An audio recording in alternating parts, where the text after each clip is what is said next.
We are two book ramblers. A podcast to get you to read beyond the lines. Like Elvis said, the sun's down and the moon's pretty. It's time to ramble. About books.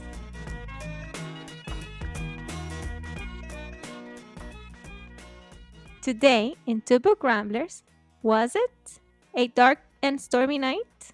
Odd first lines. Once upon a time, we read an article listing the 100 best first lines in literature. The article included all the ones that you expect. It was the best of times, it was the worst of times. Call me Ishmael. It is a truth universally acknowledged that a single man in possession of a good fortune must be in want of a wife, Somewhere in La Mancha. and happy families are all alike. Every unhappy family is unhappy in its own way. But the list also contains some unorthodox and brilliant ways to start a novel, and we have compiled a list of those books. The first book we have for you is The Princess Bride by William Goldman. The first line is, "This is my favorite book in all the world, though I have never read it." This first line should immediately put you in the mood for what's to come. In this beloved book, Goldman regales readers with romance, action, humor, fantasy, pretty much everything your reader's heart desires. The movie adaptation from 1987 is a great companion piece. You can watch a great trailer on our page, tobookramblers.com. If this book is a beloved one of yours, Movie Maniac Designs sells an art print of the story map. The map is also available as a fleece blanket from Vsauce. Both of these links can be found on our page.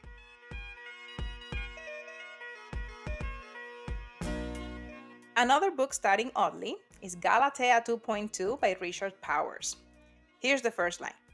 It was like so, but wasn't. In addition to the ambivalent first line, the main character of this novel is also a novelist, and he shares the first and last name with the author, Richard Powers. Since this novel is about programming an artificial intelligence which grows to demand knowledge of its identity and its grounds for existence, one cannot help but wondering about existentialism and identity oneself when we read it. But don't think this book is just for those technologically inclined. Lovers of the written word will enjoy the task assigned to Richard Powers, and I'm referring to the character here, which is to train an artificial intelligence on a list of, guess what? Great books. And this novel will appeal to your intellect and emotions both. We have seen this book as a prescribed cure for reluctant readers of fiction, and therefore, if you know of any, now you can recommend them some bibliotherapy.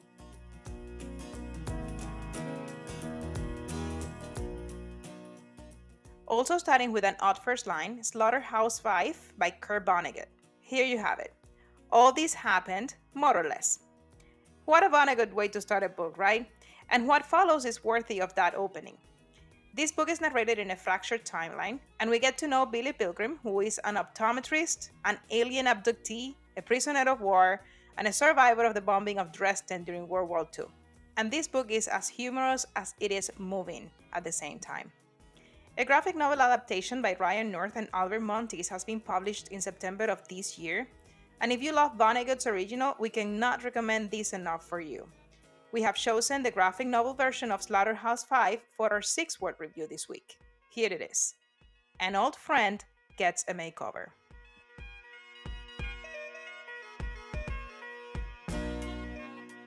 Where now? Who now? When now? This is the way that The Unnameable by Samuel Beckett starts. The Unnameable is the third entry of the trilogy by Beckett, and this is written as a stream of consciousness by a narrator who is unnameable and immobile. Beckett's existentialism is felt through the whole book, with indications that the narrator and other characters are variations of the same entity. The novel not only starts with an odd opening line, but it also ends with one. How about this ending? I can't go on, I'll go on. The novel was originally published in French, which is not a surprise given the many years Beckett lived in Paris. And if you like Beckett's works and would like to follow on his footsteps in Paris, you can have a lunch of cold chicken and champagne, which was his usual, at Café de la Paix. You can also take a 2-hour walk around the city, following a route created by Time Out Paris. And this walk includes sites like Beckett's first address in the city at 12 Rue de la Grande Chambre in the 6th arrondissement, And it also includes his final resting place at Montparnasse Cemetery. And if you go to our page, you can find a link to the walking tour.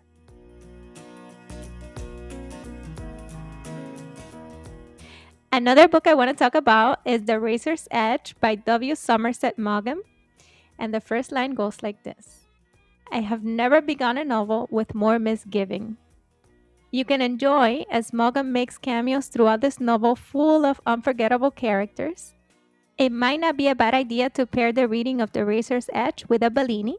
This Prosecco and pureed peach cocktail was created in Venice at Harry's Bar, which counted Maugham among its famous clients. Or better yet, pack the book, head to Venice, and read the book drinking a Bellini at Harry's Bar. Here's another one: The Breast by Philip Roth. And here's the first line: It began oddly. It did begin oddly, and it continued to get odd as the book progressed. In the book, a professor wakes up one morning realizing he has turned into a giant breast. The cover for the 2013 Kindle edition by Farrar, Straus, and Giroux is our selection for our cover gallery this week. You can head to our page to check it out.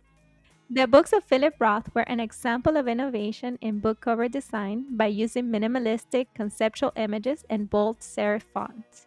This design aesthetic, created by Paul Beacon, became Roth's brand, and it became associated with good literature.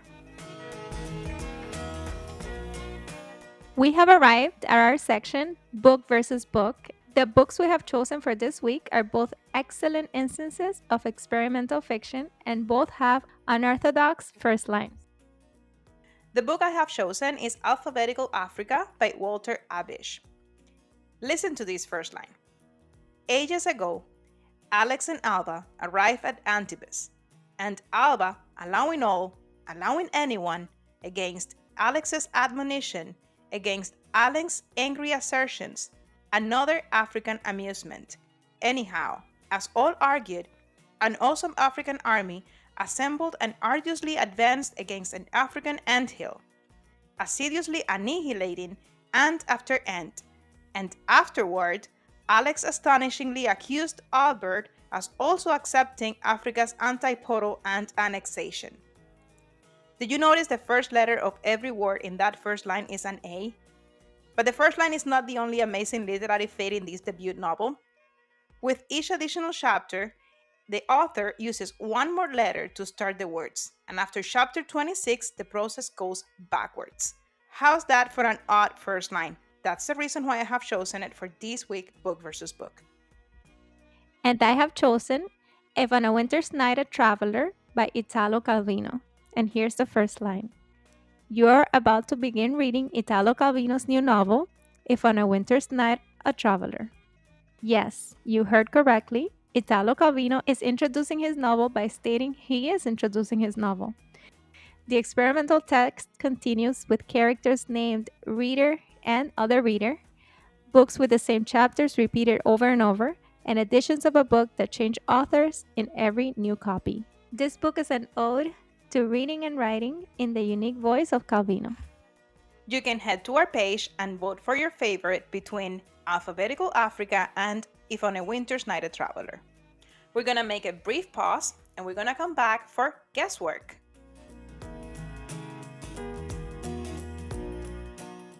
Welcome back. Here's the answer to guesswork from last episode.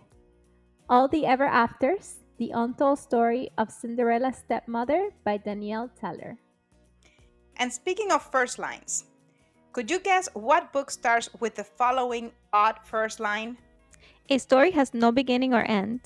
Arbitrarily, one chooses that moment of experience from which to look back or from which to look ahead.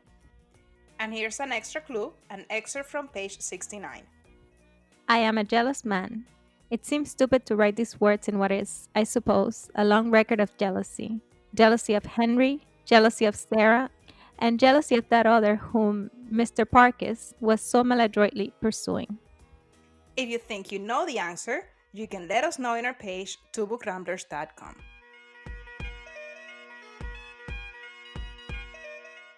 Before the end of the show, I would like to tell everyone about two books being released this week The first one is Miss Benson's Beetle by Rachel Joyce. And in this novel, we meet Marjorie Benson in London, and she, like the rest of the city, is recovering from the aftermath of World War II until one day she decides it is time to abandon all and to go in search of an insect that might or might not exist, the golden beetle of New Caledonia. And accompanying her in the expedition is Enid Pretty, a woman that is almost the total opposite of Marjorie.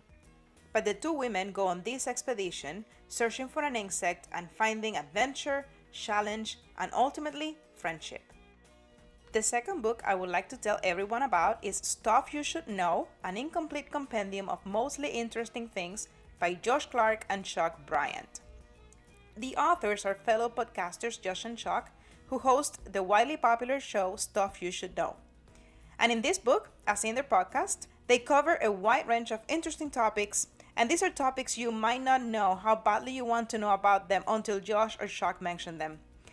And they introduce these topics to their audience either in audio or in print, with humor, making it accessible, but without compromising on the thoroughness of the research. Josh and Chuck offer readers now a visual medium to accompany their podcast, and they do so brilliantly. Short lovers like me will be happy with the ones offered here, and besides, the book is a motherload of nerdy content. If you have not had enough first lines, you might like It Was a Dark and Stormy Night, a board game whose name might be a good giveaway as to the objective of the contest. Or you might want to enter the Bulwer Lytton Fiction Contest. This contest is inspired by the first line of Bulwer Lytton's novel, Paul Clifford, which was no other than It Was a Dark and Stormy Night. In the contest, readers submit the worst possible first line for a hypothetical novel, and you can spend some good time browsing the entries on their website. Here's one we particularly like from Stephen Fernsworth. When Mr. Bilbo Baggins of Bag End announced that he would shortly be celebrating his 11th birthday, his children packed his bags and drove him to Golden Pastures Retirement Complex just off Interstate 95. By the way, it is from Bulwer Lytton that we also have the line, "The pen is mightier than the sword." I'm sure there are more interesting lines serving as openings for other titles. You can tell us about those in our comments. If you would like to purchase any of the books covered in our show today, you can visit our TBR Bundles page for a list of titles. If you like our show, rate us and review us anywhere you get your podcast. Until next time, do as Shakespeare said, And love all, trust a few. do wrong to none.